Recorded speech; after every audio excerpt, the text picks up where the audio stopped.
Je suis derrière la scène, alors je ne suis pas parti bien loin. Je suis allé sur le stand de l'IFPEN qui propose une animation, comme vous pouvez le voir, parce que j'ai ce casque sur la tête, en réalité virtuelle.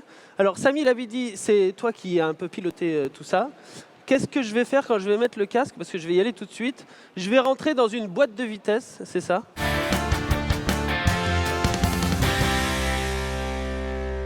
Exactement, donc vous allez vous retrouver dans un environnement virtuel, donc avec une visualisation d'un produit. Donc c'est une boîte de vitesse innovante qu'on a développée à IFPEN, donc c'est pour des véhicules hybrides. Et donc le principe, c'est de voir le fonctionnement de cette boîte de vitesse, donc sur différents rapports de boîte qu'on peut piloter sur le mur qui est à votre droite. Ouais. Alors là, je découvre tout ça en même temps. Donc j'ai cliqué sur la boîte de vitesse, elle s'est ouverte. Exactement. Donc si je me mets à vous regarder, je ne regarde plus et donc on ne voit plus, donc je vais rester comme ça.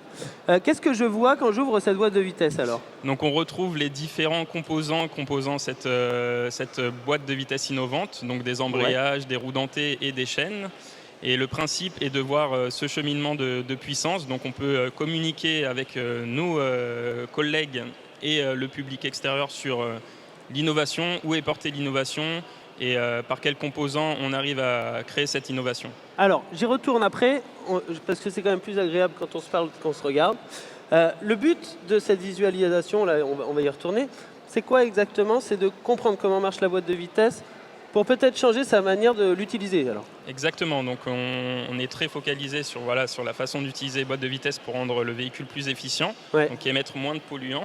Donc on a 3 axes, ça va être de la communication sur des salons pour montrer un peu où se porte l'innovation, sur quels composants.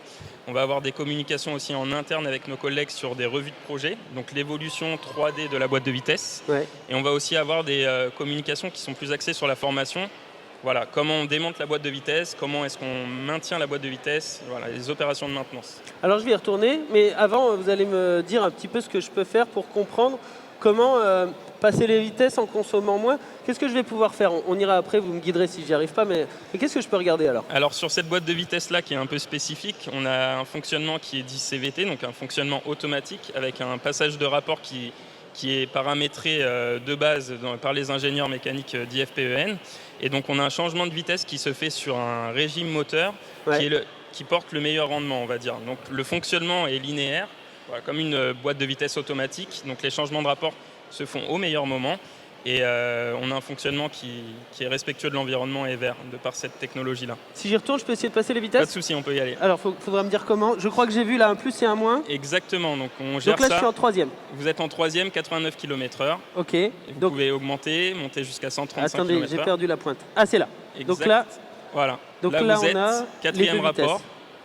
Il n'y a que 4 vitesses sur cette boîte de vitesse. 4 vitesses, mais c'est suffisant pour rouler sur autoroute à 135 km/h. Ouais. On n'a pas besoin d'aller chercher plus loin. Non, parce que de toute façon, je crois quand même que si on a en tête d'essayer de moins polluer et de moins consommer de CO2, rouler un peu moins vite, c'est pas mal, non? Exactement.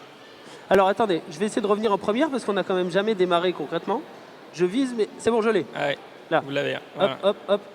Première, 0,39. Alors, là, j'ai pas vu beaucoup de changements dans la boîte de vitesse quand même. Qu'est-ce qui change dans ce que je regarde?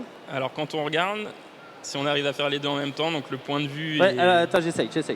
Plus, c'est bon, j'y suis. Yes. Alors ce qui change, donc c'est les pièces illuminées en rouge, donc qui symbolisent le cheminement de puissance, par quel composant la puissance mécanique émise par le moteur va passer. Attendez, je vais essayer de me mettre de l'autre côté.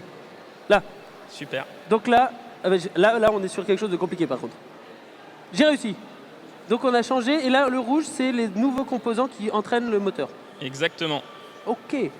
Bon, juste pour terminer très vite, ça c'est une boîte de vitesse. Il n'y a pas que le fait qu'on le montre comme ça en réalité virtuelle. C'est l'objet que je regarde qui est innovant aussi. Exactement, Quand est-ce qu'il va commencer à arriver dans des moteurs qu'on va pouvoir retrouver sur des véhicules qu'on vendra sur le marché? Donc sur cette boîte de vitesse-là qui a été développée au cours d'un projet européen, donc on a fait un premier prototype avec des essais qui se sont déroulés récemment.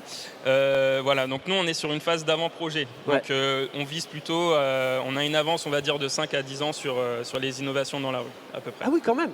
Donc cette boîte de vitesse qui est censée consommer moins de carburant, ou moins d'énergie. Je ne sais pas si c'est pour du électrique ou du... C'est les deux, c'est un véhicule hybride.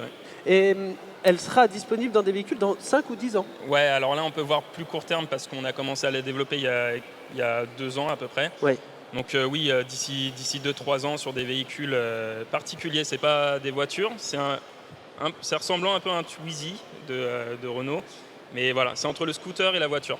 Alors peut-être une petite dernière question.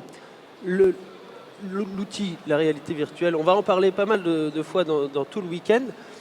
Quand je suis le chercheur qui met au point cette boîte, il est vraiment utile pour moi aussi, c'est pas que pour communiquer. Il est utile en fait donc il nous aide à montrer ce que nous avons en tête, à imager un peu nos pensées, que ce soit sur le fonctionnement ou sur le design. Et donc nous, il nous sert vraiment à communiquer et à montrer vraiment ce qu'on a en tête. Ben, merci beaucoup Samy Labidi de nous avoir présenté la réalité virtuelle appliquée à la consommation d'énergie.